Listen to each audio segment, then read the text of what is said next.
Today என்ன breakfast பார்க்கலாமா? சுட சுட இட்லி. வெளியே மழை பெஞ்சிட்ருக்கு. இங்கே சுட சுட இட்லி, தக்காளி சட்னி தண்ணியாக வச்சுருக்கேன்.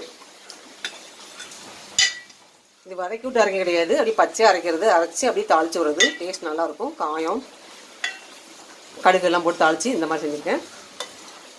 தட்டுக்கடை தக்காளி சட்னின்னு சொல்லலாம். அதான் இன்றைக்கி வீட்டில் சாப்பாடு, காலை சாப்பாடு பிரேக்ஃபாஸ்ட்டுக்கு.